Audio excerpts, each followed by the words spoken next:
Hello বন্ধুরা, welcome back to my channel ডিটে with me two.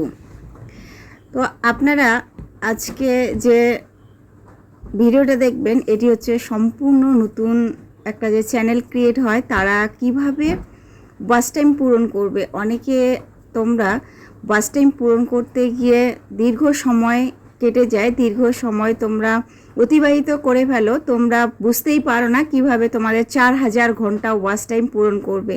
তবে 4000 ঘন্টা ওয়াচ টাইম কিন্তু চারটিখানি কথা নয়, একটা আইডিতে কাজ করতে গেলে এর জন্য অতিরিক্ত হার্ডওয়ার্ক করতে হবে, ঠিক আছে? তো তোমরা কিভাবে অতি সহজেই 4000 ঘন্টা ওয়াচ টাইম পূরণ করতে পারবে, আমি সব বিস্তারিত আলোচনা আজকে এই ভিডিওটিতে আলোচনা করব।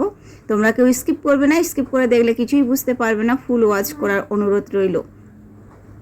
আর যদি তোমাদের এই ভিডিওটি ভালো লেগে থাকে অবশ্যই একটা লাইক, একটা কমেন্ট, একটা শেয়ার করে, একটা লাইক, একটা কমেন্ট, একটা শেয়ারই কিন্তু আমার আরও নতুন ভিডিও নিয়ে আসার জন্য মনের একটা উৎসাহ জাগায়, ঠিক আছে? তো তোমরা কিভাবে একটা নতুন চ্যানেলের ওয়াচ টাইম তোমরা পূরণ করবে। আমরা তো ভিডিও আপলোড করি সবাই, একটা চ্যানেল ক্রিয়েট করার পর আমাদের সেটিংস এসইও সম্পূর্ণ করার পর আমাদের কিন্তু একটা টার্গেট থাকে, একটা চ্যানেলের প্রতি একটা টার্গেট থাকে যে 1000 সাবস্ক্রাইবার 4000 ঘন্টা ওয়াচ টাইম কীভাবে পূরণ করব। তো 1000 সাবস্ক্রাইবার 4000 ঘন্টা ওয়াচ টাইম কিন্তু এটি লং চ্যানেলের ক্ষেত্রে লাগে, শর্ট চ্যানেলের ক্ষেত্রে 1000 সাবস্ক্রাইবার 10 মিলিয়ন ভিউ কিন্তু লাগবে। এই 10 মিলিয়ন ভিউ আমাদের এটা শর্ট চ্যানেলের মধ্যে গেল, যারা শর্টেই শুধু কাজ করে। শুধু শর্ট আইডিতে যখন তোমরা কাজ করবে, কাজ করতে গেলে কিন্তু 4000 ঘন্টা ওয়াচ টাইম বদলে তোমাদের 10 মিলিয়ন ভিউ লাগবে। আর শুধু একটা লং ভিডিওতে, লংয়ের ক্ষেত্রে যারা শর্ট লং দুটা নিয়েই কাজ করো তারা কিন্তু অবশ্যই তোমাদের 4000 ঘন্টা ওয়াচ টাইম পূরণ করতে হবে। এই 4000 ঘন্টা ওয়াচ টাইম পূরণ করতে গিয়ে অনেক সময় বছর সময় দেখা যায় বছর পেরিয়ে 2 বছর লাগে, 3 বছর লাগে। তবে সঠিক পদ্ধতিতে কাজ করতে গেলে, সঠিক পদ্ধতিতে অবলম্বন করতে গেলে অবশ্যই কিন্তু তোমাদের 4000 ঘন্টা ওয়াচ টাইম পূরণ করতে অতি সহজ হয়ে দাঁড়াবে। তবে হ্যাঁ, তোমাদের পদ্ধতি জানতে হবে। তোমরা পদ্ধতি কিছুই জানো না, এর জন্যই কিন্তু তোমাদের 4000 ঘন্টা ওয়াচ টাইম পূরণ করতে গিয়ে হিমশিম খেয়ে যাও। এবং কি অনেক ক্ষেত্রে দেখা যায় যে আমার ক্ষেত্রে 4000 ঘন্টা ওয়াচ টাইম পূরণ হবে না, এর জন্য হয়তো বুঝি আমরা চ্যানেলের দিক থেকে পিছিয়ে সরে আসবো এবং কাজ আমরা করতেই পারবো না, বা আমার পক্ষে সম্ভবই না 4000 ঘন্টা ওয়াচ টাইম। কিন্তু কোন পদ্ধতিতে কী হিসাবে যে 7000 ঘন্টা ওয়াচ টাইম পূরণ করতে হয় এটা আগে জানতে হবে। তো এটা জানতে গেলে তোমাকে সর্বপ্রথম আগে ইউটিউব সম্পর্কে জানতে হবে। তো ইউটিউব সম্পর্কে তোমাদের জানতে গেলে আগে অবশ্যই কিন্তু তোমাদের এই ধাপগুলি আগে সুপ্রতিষ্ঠিত হিসাবে চ্যানেলের যে আমাদের কাজ করি, চ্যানেল কোথায় কি খুঁটিনাটি বিষয় আমাদের জানতে হবে। তো অবশ্যই তোমরা 4000 ঘন্টা যখন ওয়াচ টাইম পূরণ করতে যাবে, 4000 ঘন্টা ওয়াচ টাইম পূরণ করতে গেলে তোমাদের লাইভ করতে হবে। হ্যাঁ বন্ধুরা, ঠিক শুনেছো, লাইভ করতে হবে। লাইভ করতে গেলে তোমাদের প্রফেশনাল হিসাবে লাইভটি করতে হবে। তোমরা প্রফেশনাল হিসাবে লাইভ করতে জানো না, এবং প্রফেশনাল হিসাবে লাইভ করতে জানো না বলেই তোমাদের 4000 ঘন্টা ওয়াচ টাইম পূরণ হয় না। অনেক ক্ষেত্রে দেখা যায় ভিডিও ভাইরাল হতে গেলে, ভিডিও যদি ভাইরাল হয়ে যায়, ভিডিও যদি র্যাঙ্ক করে খুব, তবে ভিডিও যদি ভাইরাল হয়ে যায় তবে সেক্ষেত্রে তোমাদের কিন্তু 4000 ঘন্টা ওয়াচ টাইম একটা ভিডিওর মধ্যে এসে যায় এবং সেখান থেকে সাবস্ক্রাইবারও পূরণ হয়, ঠিক আছে? তো তোমরা যখন তোমাদের একটা চ্যানেলের ক্ষেত্রে 4000 ঘন্টা ওয়াচ টাইম পূরণ করবে তখন অবশ্যই তোমাদের যে করতে হবে। তো সরাসরি আমি কিন্তু চলে যাই। তো আমি ক্লিক করব, প্লাস আইকনের উপরে ক্লিক করার পর দেখেন, তো কিছুক্ষণ সময় নেবে। সময় নেওয়ার পর দেখেন এখানে কিন্তু লাইভের অপশন আমার খুলে গেল। তো লাইভের অপশন খুলে গেল, আমি কিন্তু এখানে ক্লিক করব, আমার পেন্সিল আইকনের উপরে ক্লিক করব। পেন্সিল আইকনের উপরে ক্লিক করার পর দেখেন এখানে আমি টাইটেল লিখব, ঠিক আছে?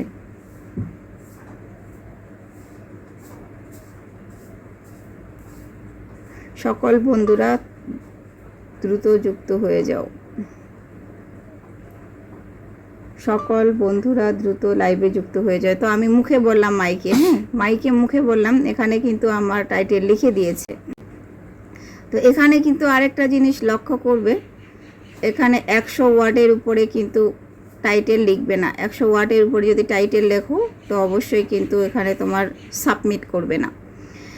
তো এখানে আমি দিলাম, তো দেওয়ার পরে এটাকে আবার কপি করলাম, ঠিক আছে? সকল বন্ধুরা লাইভে দ্রুত যুক্ত হয়ে যাও। তো এখানে যে কপি করব,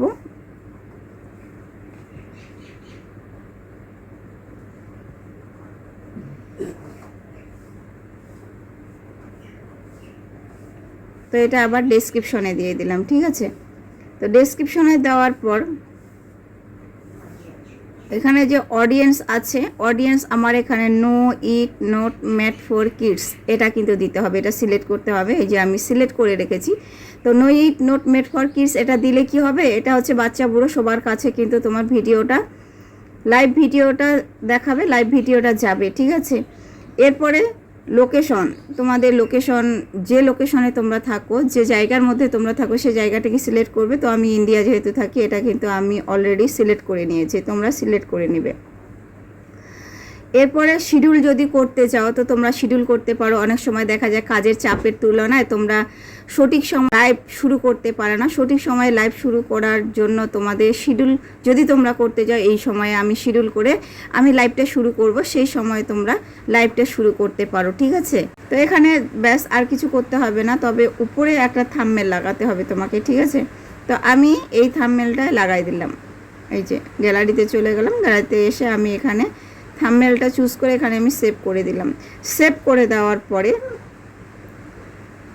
আমার অলরেডি কাজ শুরু হয়ে গেল। শুরু হয়ে যাওয়ার পরে আমরা এখানে যে ভিজিবিলিটি আছে, ভিজিবিলিটি এটা হচ্ছে পাবলিশ করে দেব। পাবলিশ করার পর এই যে নেক্সট অপশন আছে, এই নেক্সট অপশনে আমি ক্লিক করব। নেক্সট অপশনে ক্লিক করলে কিন্তু তোমার লাইভ শুরু হয়ে যাবে।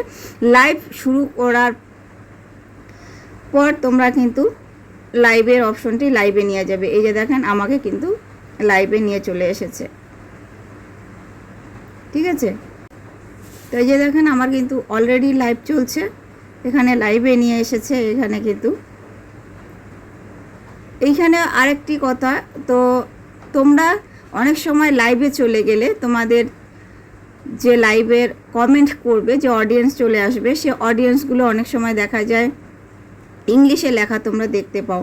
ইংলিশে লেখা দেখতে গেলে তোমাদের এই যে কর্নারে একটা সেটিংস অপশন আছে, সেই সেটিংস অপশনে ক্লিক করলে এখানে তুমি তোমার যে লাইভের যে অপশন ইংলিশ হয়ে যাচ্ছে লেখাটা, এখানে তুমি ক্লিক করলে তোমার ইংলিশ লেখাটা কি বেঙ্গলি করে দিবে। অবশ্যই কিন্তু সেখান থেকে তোমরা তোমাদের কমেন্টগুলো বাংলাতেই দেখতে পাবে, ঠিক আছে।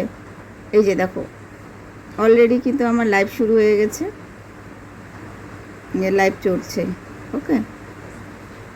তো এই কয়েকদিন ধরে যদিও আমি অটো লাইভ করছি।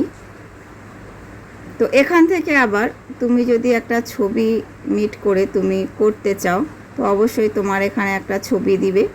ছবি দিয়ে গ্রিন স্ক্রিন যে অনেকে লাইভ করে, গ্রিন স্ক্রিনেও এখানে তুমি লাইভ করতে পারবা, ঠিক আছে। তো এখানে এই যে আমি যদি এই ছবিটা দিই, তো এই ছবিটা আমার এখানে কানেক্ট হয়ে গেল, এই যে ডান হয়ে গেল, ঠিক আছে। তো ক্যামেরা যেহেতু আমি সামনে অপশনে দিয়েছি, ক্যামেরা সামনে অপশনে দিলে কিন্তু অবশ্যই এখানে নেবে না, পিছনে ক্যামেরা দিতে হবে। পিছনে ক্যামেরা দিলে তোমার এই যে ছবিটা সামনে চলে আসবে। তো এভাবেই তোমরা প্রফেশনাল হিসাবে কিন্তু লাইভটা শুরু করবে। প্রফেশনাল হিসাবে লাইভ শুরু করলে অবশ্যই তোমরা তোমাদের একটা চ্যানেলে 4000 ঘন্টা ওয়াচ টাইম পূরণ করতে পারো। এই 4000 ঘন্টা ওয়াচ টাইম কিন্তু অতি সহজ, এই লাইভ করে করে তোমার 4000 ঘন্টা ওয়াচ টাইম। তবে হ্যাঁ, অনেকে কিন্তু 1-1.5 ঘন্টা লাইভ করলে 4000 ঘন্টা ওয়াচ টাইম পুরো করতে পারবে না, কারণ একটা চ্যানেল 4000 ঘন্টা ওয়াচ টাইম অনেক বড় ধাপ। এখানে কিন্তু দীর্ঘ সময় তোমাকে নিয়ে লাইভ করতে হবে, ঠিক আছে। তো এভাবেই লাইভ করো, ধৈর্য ধরে অপেক্ষা করো, সময় নাও, অবশ্যই তোমরা তোমাদের চ্যানেলে সাকসেসফুল নিয়ে আসতে পারবে। অলরেডি কিন্তু আমার এখানে যুক্ত হয়ে গেছে হাসান স্টুডিও। হাসান স্টুডিও নামে যে আমার ভাইটি রয়েছে, উনি কিন্তু অলরেডি যুক্ত হয়ে গেছে। তো আজ ভিডিওটি হচ্ছে নেক্সট কোনো ভিডিওতে, পাশে থেকে সর্বদা একে অপরের সাহায্য। হাফেজ।